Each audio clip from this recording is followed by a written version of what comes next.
અમદાવાદ કોંગ્રેસમાં હાલ અંધેર નગરી અને ગંડુ રાજા જેવી સ્થિતિ સર્જાઈ છે। કોંગ્રેસે ઉતાવળમાં ઉમેદવારોની પ્રથમ યાદી તો જાહેર કરી દીધી, પરંતુ ટેકનિકલ તપાસમાં કાચું કાપ્યું છે। ચાંદોડિયા, ઇન્દ્રપુરી અને નવરંગપુરા વોર્ડના જાહેર કરાયેલા ઉમેદવારોના નામ જ કોર્પોરેશનની મતદાર યાદીમાં નથી મળતા। અમદાવાદના ચાંદોડિયા વોર્ડના ઉમેદવાર ચંદ્રકાંત ગજ્જર, ઇન્દ્રપુરી વોર્ડના ઉમેદવાર ઘનીબેન જાદવ અને નવરંગપુરા વોર્ડના ઉમેદવાર ભાવનાબેન જાડેજાનું નામ યાદીમાંથી ગાયબ થયું। સેન્સ પ્રક્રિયા દરમિયાન શહેર અને પ્રદેશ સમિતિએ ફોર્મ ભરાવ્યા હોવા છતાં આટલી મોટી ભૂલ કેવી રીતે રહી ગઈ તે ચર્ચાનો વિષય છે। જો આ ઉમેદવારોના નામ મતદાર યાદીમાં નહીં મળે તો ફોર્મ ભરવાના અંતિમ દિવસોમાં કોંગ્રેસને ઉમેદવારો બદલવાની ફરજ પડી શકે છે।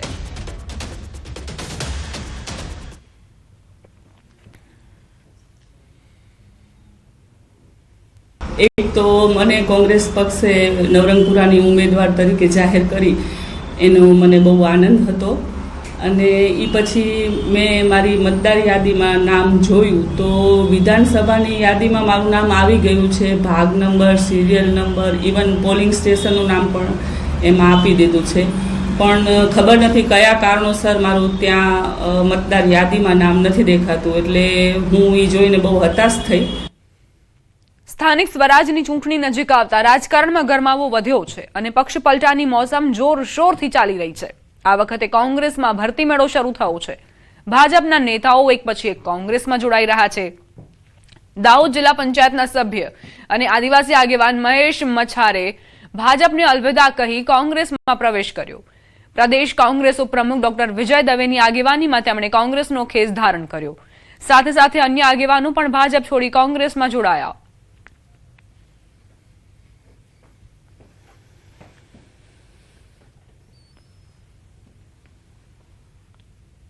લોકોની સાથે જનસંપર્ક કર્યા ત્યારે સમગ્ર રાજ્યમાંથી કોંગ્રેસ પક્ષને સતત લોકોના આશીર્વાદ મળી રહ્યા છે।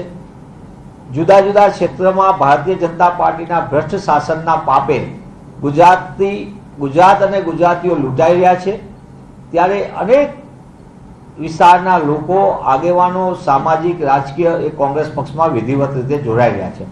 આદિવાસી સમાજના પાણી હોય, જમીન હોય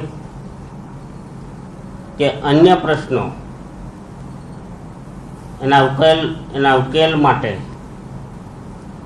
મારા સમાજના પ્રશ્નોના સમાધાન માટે કોંગ્રેસ પાર્ટીની વિચારધારા સાથે જોડાઈ અને મારા સમાજના પ્રશ્નો દૂર કરવા માટે આજે હું ભાજપને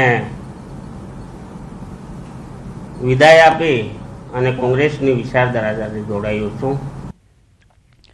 ભાજપ કાર્યાલય ખાનપુર ખાતે બીજેપીની પ્રેસ કોન્ફરન્સ, ડોક્ટર અનિલ પટેલે કોંગ્રેસ પર પ્રહાર કર્યા। દેશ વિદેશના સૌ ગુજરાતીઓ આક્રોશમાં છે। શું કોંગ્રેસને ગુજરાતીઓથી વાંધો છે? 14 વર્ષથી કોંગ્રેસ સતત સત્તા વગર તડપી રહી છે। રાહુલજી મોહબ્બતની દુકાનમાં ઝેર વેચાય છે। ગુજરાતની ધરતી પર અનેક સપૂત થયા છે। વિશ્વની પરિસ્થિતિમાં દેશ ગુજરાતીના ખભે ઊભો છે।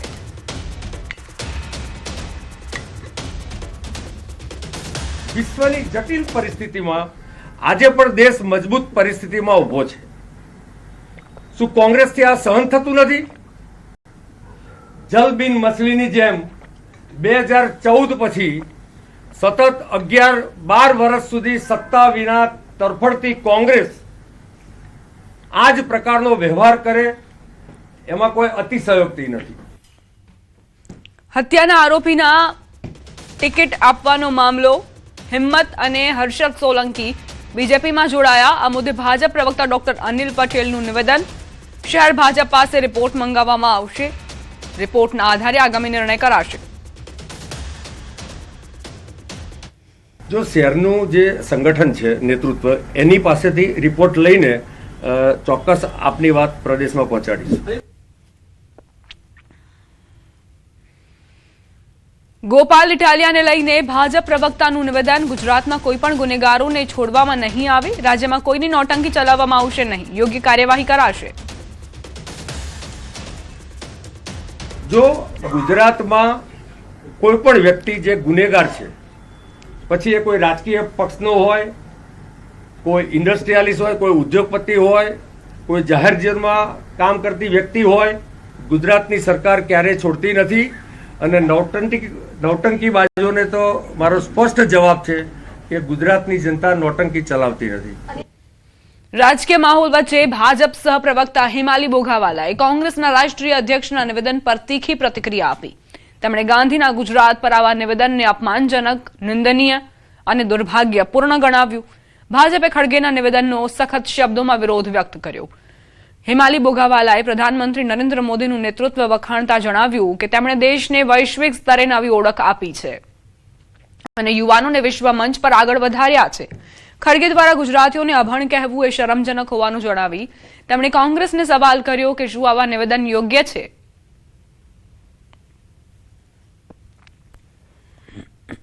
ગાંધીનું આ ગુજરાત અને સરદાર વલ્લભભાઈ જેવા લોખંડી પુરુષના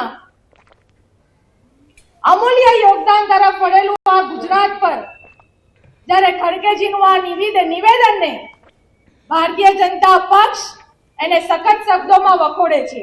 હું કોંગ્રેસના નેતૃત્વને સવાલ પૂછું છું કે શું આ નિવેદનથી એવો સહમત છે? શું આ ગુજરાતીઓના સમર્થનને આપ યોગ્ય રીતે ઘેરવો છો? કોંગ્રેસના રાષ્ટ્રીય અધ્યક્ષના નિવેદનને લઈને ભાજપ ઉગ્ર વિરોધ કરી રહ્યું છે. ત્યારે પંચમહાલના ગોધરાના ચર્ચ સર્કલ પાસે ભાજપના હોદ્દેદારો અને કાર્યકરો દ્વારા જોરદાર વિરોધ પ્રદર્શન કરાયું હતું. મૌન રેલીના સ્વરૂપમાં થયેલા આ પ્રદર્શન દરમિયાન કાર્યકરોએ કોંગ્રેસ સામે આક્ષેપો કર્યા હતા. ગોધરા શહેર ભાજપ પ્રમુખે જણાવ્યું હતું કે કોંગ્રેસ ભાષા અને પ્રાંતના નામે લોકોમાં ફૂટ પાડવાની રાજનીતિ કરી રહી છે. આ વિરોધ પ્રદર્શનમાં મોટી સંખ્યામાં કાર્યકરો હાજર રહ્યા હતા. ગુજરાતના લોકોને અપણ કહી અને ગુજરાતની અસ્મિતાનું અપમાન કર્યું છે. એ જ રીતે સાથે સાથે ગુજરાતનું જે યોગદાન છે ભારતના વિકાસમાં એ અમૂલ્ય અને અનન્ય છે. જેમ ભારતના અન્ય રાજ્યોનું યોગદાન છે તેમ ગુજરાતનું પણ યોગદાન છે. આ મલ્લિકાર્જુન ખડગેજીએ જે બયાન આપ્યું છે કે ગુજરાતીઓ અભણ છે, આ ખૂબ જ દુઃખની વાત છે. કેમ કે ગુજરાત એ શું છે ભારત માટે એ આખા દેશને ખબર છે.